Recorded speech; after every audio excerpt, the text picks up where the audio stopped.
न इधर न उधर, सीधे मुद्दे पर नजर। और क्या है आज की खबर, आप देखना शुरू कर चुके हैं न्यूज़ 18 पुनीत के साथ। क्या दुनिया एक बार फिर से तीसरे विश्व युद्ध की तरफ बढ़ रही है?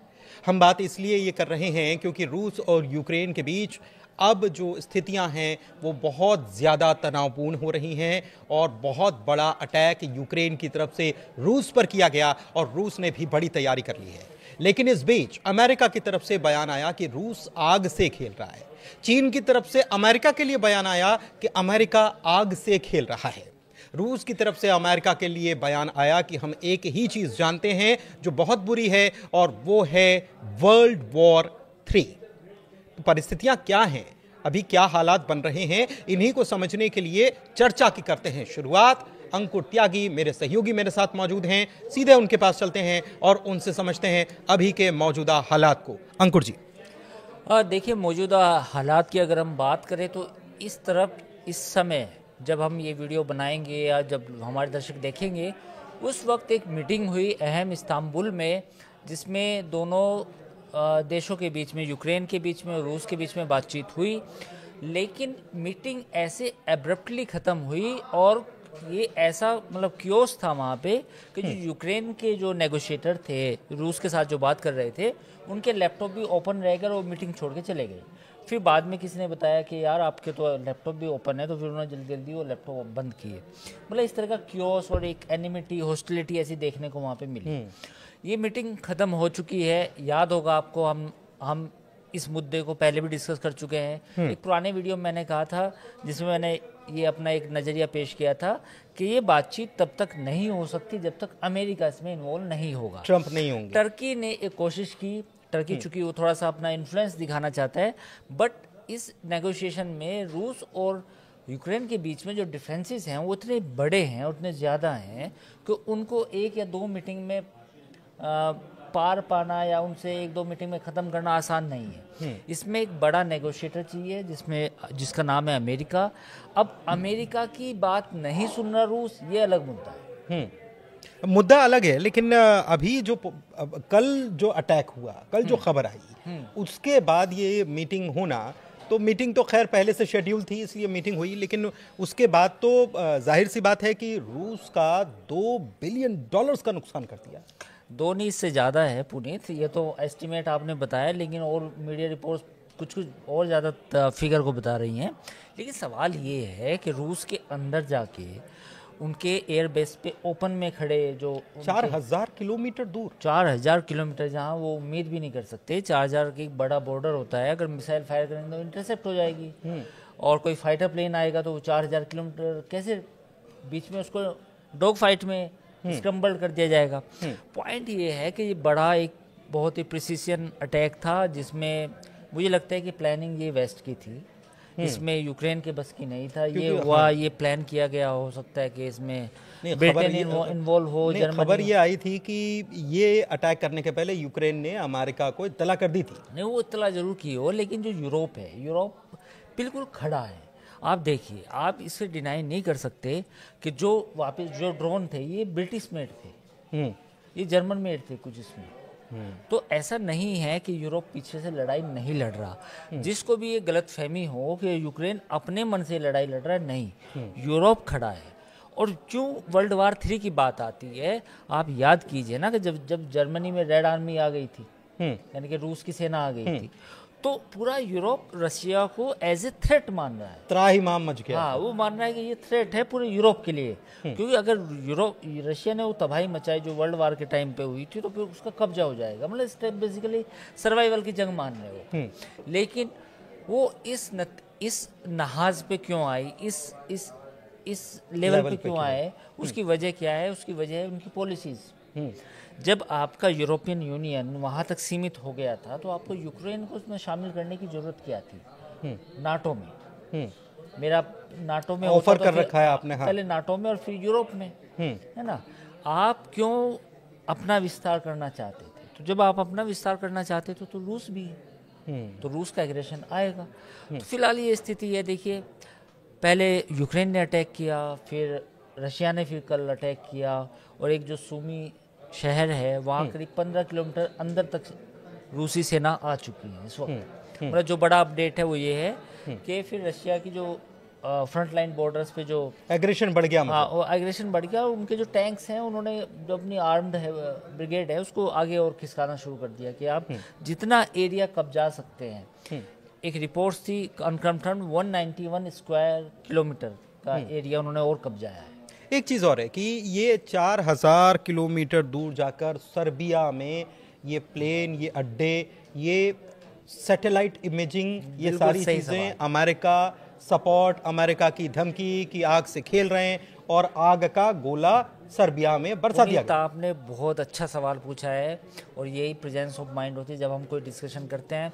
पुनीत ने सवाल पूछा 4000 किलोमीटर पुनीत ड्रोन चले जाए, ये बहुत बहुत ज्यादा हैरान वाली, और वो एक्टिव रहें और अटैक करें और वो सैटेलाइट से एक्टिव रहें उस एरिया में भी, ये कैसे संभव है? और इमेजिंग, मैपिंग, वो सारी चीजें ब्रॉडकास्ट, लाइव ब्रॉडकास्ट संभव ऐसे है कि यूरोप के जितने सैटेलाइट्स हैं और उसमें कुछ अमेरिकन भी हैं, वो सब डेटा प्रोवाइड कर रहे थे, वो कनेक्टेड थे उससे।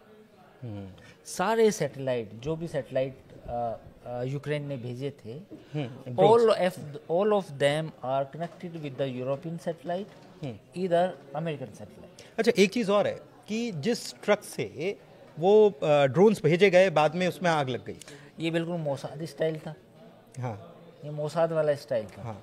वो जो मोसाद ने ईरान में अपना ट्रक भेजा था, वो उनको वैज्ञानिक को मारने के लिए, हाँ, उसके साइंटिस्ट को मारने के लिए ईरान के, और उसके बाद वो ट्रक खुद ही आग से जल गया। फखरीजादे, हाँ, उनको मारने के लिए, तो उसके बाद वो अपने आप खत्म हो गया था, कोई सबूत ना बचे। तो वो ये मोसाद स्टाइल था। ये कुछ मोसाद था, कुछ यूरोपियन था और कुछ अमेरिकन था।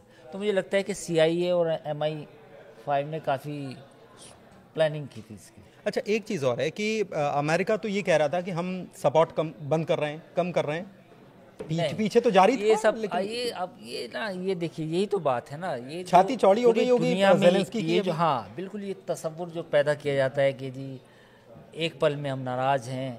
देखिए, यूरोप की अब अपनी लगी है।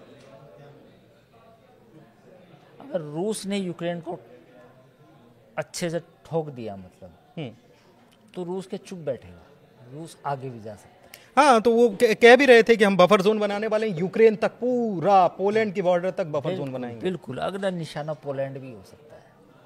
अगला निशाना वो इलाके जो उनकी अब औसरिक जो डिफेंस सिस्टम है वो वहाँ तक लेके चले जा सकते हैं।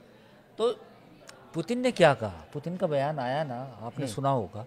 पुतिन ने कहा कि we can hit Berlin, London and Rome, nobody can stop us, no defence system in the world can detect our missile system.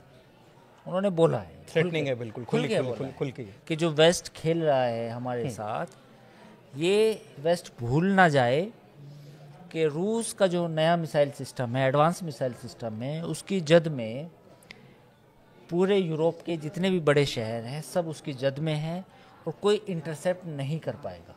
बीच में हमारी मिसाइल को कोई इंटरसेप्ट नहीं कर पाएगा। ये रूस के राष्ट्रपति व्लादिमीर पुतिन ने साफ तौर पे बोला है। अच्छा, एक चीज़ और है, ये तो रूस, अमेरिका, यूक्रेन की हम बात कर रहे हैं, लेकिन इसमें एक और खिलाड़ी कूद रहा है जो है चाइना।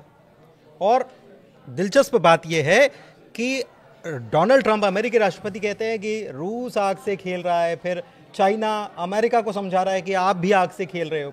ये चाइना का रोल क्या है इसके अंदर? देखिए, चाइना का रोल तो सीधा सा है कि चाइना तो रूस के साथ दे रहा है इस मामले में, क्योंकि जब से ट्रेड वार वाला मसला हुआ तो अमेरिका के साथ तो उसकी अलग ही मामला चल रहा है।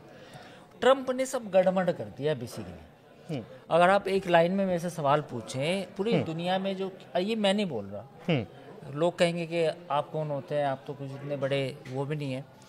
पूरी दुनिया के जितने भी एनालिस्ट हैं, आप कहीं भी किसी भी सोशल मीडिया प्लेटफॉर्म पे चले जाओ, आर्टिकल उठा लो, वो पूरी दुनिया यही कह रही कि सब गड़बड़ है। गड़बड़ इन द सेंस, ये लड़ाई हैंडल की जा सकती थी अच्छे तरीके से, अब ये एक ऐसे मतलब लेवल पे पहुंच गए कि इसको कुछ लोग कह रहे हैं कि पर्ल हार्बर मोमेंट है, यानी कि जो अमेरिका ने, जापान ने पर्ल हार्बर पे अटैक किया था उसके बाद पूरी वो डायनामिक मतलब ये आप बहुत गंभीर सिचुएशन की तरफ इशारा कर रहे हैं। हाँ, मैं ये तो कह रहा हूँ। तो ये गड़बड़ किसने की है? डोनाल्ड ट्रंप का वो जो बड़बोलापन और वो जो चीज़ों को ना समझने की जल्दी और अपना फैसला सुनाने की जल्दी, वो भी जिम्मेदार है कहीं। दूसरा मसला, इजराइल हमास का कुछ नहीं हो रहा, कोई सीज फायर नहीं हो रही। चल ही नहीं रहा है इजराइल हाँ। अपना मामला चला रहा है। इजराइल को हाँ। कह रहा है भाई मुझे अपने 10 बंधक छुड़ाने हैं, मेरी बुला से कुछ भी हो। उधर फ्रांस जो है अपना राग लापा है, फ्री फलस्तीन और झंडे लगा रहा है। ब्रिटेन भी ये कह रहा है ना, ब्रिटेन एफएल टावर पे और बड़ी बड़ी इमारतों पे झंडे लगाए जा रहे हैं, उनसे कुछ नहीं होने वाला। ये मसला। तीसरा, इंडिया पाकिस्तान के कॉन्फ्लिक्ट में अमेरिका ने जिस तरीके से साइलेंटली कहीं ना कहीं इनडायरेक्टली पाकिस्तान को हल्की सी हवा दी, मैं इसे हवा दी बोल रहा हूँ, वो भी एक अजीबोगरीब थी। मतलब आप ट्रेड करें इंडिया से, है ना, आपको सपोर्ट चाहिए क्वाड में इंडिया का, आपको अपना सामान बेचना है इंडिया में, आपको सॉफ्टवेयर इंजीनियर चाहिए इंडिया के, और जब कुछ ऐसी लड़ाई हो तो तब आप ओसामा बिन लादेन को रखने वाले, अपने घर में पनाह देने वाले मुल्क को, वो ट्रम्प है, कुछ भी कर सकते हैं, जो किसी भी चीज़ का एक्सपोर्ट नहीं करता पूरी दुनिया को, उसके साथ आप गलबैया कैसे? तो मिल लिए ना, शरा से मिल लिए, अल शरा से मिल लिए, अल शरा से मिल लिए, सीरिया में अलकायदा के टेररिस्ट से मिल लिया आप। सिर्फ क्या कि वो जो कतर ने और सऊदी अरब ने कुछ जो बोइंग को जो ऑर्डर्स दिए हैं उनको लेके आप खुश हो गए। एक चीज़ और है, अमेरिका एक चीज़ बड़ी बात और कह रहा है, और वो कह रहा है कि ताइवान पर चीन 2027 तक अटैक कर सकता है। मतलब ये चीज़ें जो हैं ये स्थितियों को बिगाड़ने वाली नहीं, बिल्कुल वो तो है ही। मैं वापस, और दुनिया फंस जाएगी इसमें। हाँ, ये तो है, ये खतरा है। ये खतरा तब भी था जब कोविड का मसला उठा था, क्योंकि तब भी एक ये रिपोर्ट्स आई थी कि पूरी दुनिया का ध्यान भटकाने के लिए चीन ये कर सकता है, क्योंकि उस वक्त चीन पे आरोप लगे थे। ये खतरा हमेशा रहेगा। जो अगला युद्ध होगा पूरी दुनिया में, अगर ये युद्ध खत्म होता है, पहले तो इसी के खत्म होने की उम्मीद नहीं है। ये बढ़ेगा क्या, मैं ये पूछना चाहता हूं। ये बढ़ेगा। इन्वॉल्वमेंट किस किस का हो जाएगा? देखिए, इसमें इन्वॉल्वमेंट ये होगा कि अब रूस अपनी ज़्यादा बातें मनवाएगा।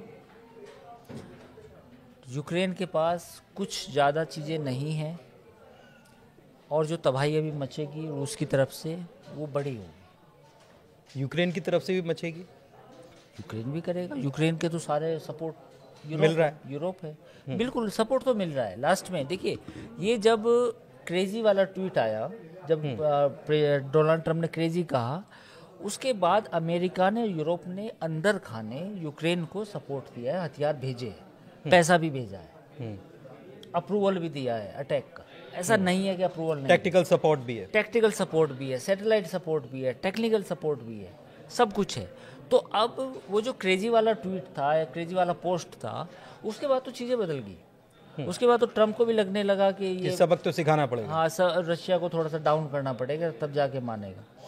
लेकिन अब रशिया जो है, जो ओशरिक जो मिसाइल सिस्टम है उसकी बात करने लगा, टैक्टिकल न्यूक्लियर वेपन्स की बात करने लगा, कुछ तैनाती कर भी दी है। कुछ आप अगर विजुअल देखेंगे तो जो उसका नया एडवांस मिसाइल सिस्टम है वो अब वो बॉर्डर पे लेके जा रहा है पोलैंड के, है ना। तो वो भी शुरू हो, बेलारूस में अपना मूवमेंट बढ़ा रहा है। अच्छा, वहाँ तैनाती कर रहा है, वहाँ तैनाती कर रहा है S-400 S-600 की, 500 की। तो ये तमाम चीज़ें हो रही हैं। सवाल ये है कि अमेरिका चाहता था कि ये ड्रोन अटैक हो, रूस ठंडा पड़े, रूस को थोड़ा सा और मैं नीचे डालूं, और लेकिन अब ऐसा लग रहा है कि रूस जो है इस मामले को आगे लेके इसमें चीज़ें, मैं आपसे सीधे समझना चाह रहा हूँ कि इसमें चीज़ें अगर और बढ़ती हैं और ये एस्केलेशन बढ़ने वाला है, ये तो बिल्कुल नज़र आ रहा है।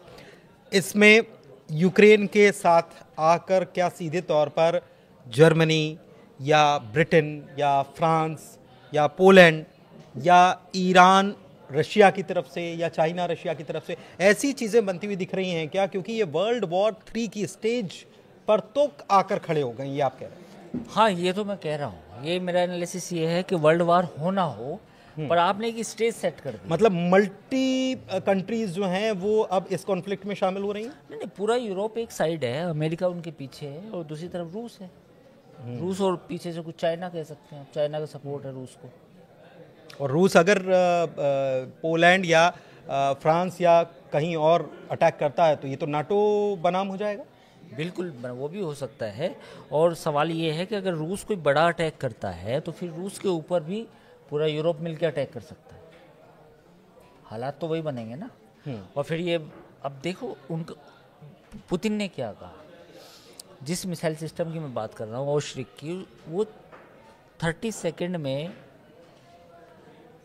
नहीं 4 सेकंड में 4000 डिग्री सेंटीग्रेड का तापमान पैदा करता है।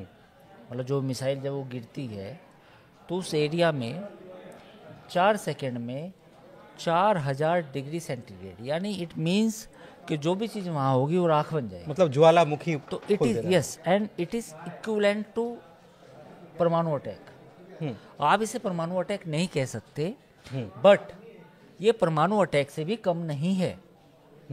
जो जिस एडवांस मिसाइल सिस्टम की बात है, यानी कि रशिया बिना परमाणु अटैक सब्स्टिट्यूट यूज कर रहा है, सब्स्टिट्यूट यूज करेगा, कर सकता है। हाँ, मतलब तैयारी कर रहा है।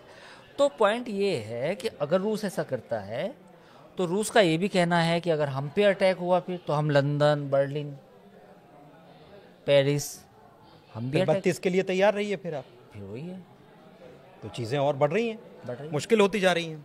तो चीज़ें आसान नहीं हैं, अब और मुश्किल है और ख़तरनाक स्तर पर पहुंच चुकी है। तो इसको समझने की ज़रूरत है। और आपको क्या लगता है कि वाकई में क्या ऐसी स्थिति बन सकती है जो ख़तरनाक स्तर की जिसकी हम चर्चा कर रहे हैं? क्या लगता है, या फिर डोनाल्ड ट्रंप वापस स्थितियों को काबू करने की जो बात करते हैं उसको काबू में कर लेंगे? उनके काबू में चीज़ें हैं भी कि नहीं, ये भी आप कमेंट के जरिए बता सकते हैं। फिलहाल इस चर्चा को यहीं समाप्त करते हैं। चर्चा कैसी लगी बताइएगा ज़रूर। फिलहाल हमारे चैनल को लाइक कीजिए, सब्सक्राइब कीजिए। बहुत शुक्रिया।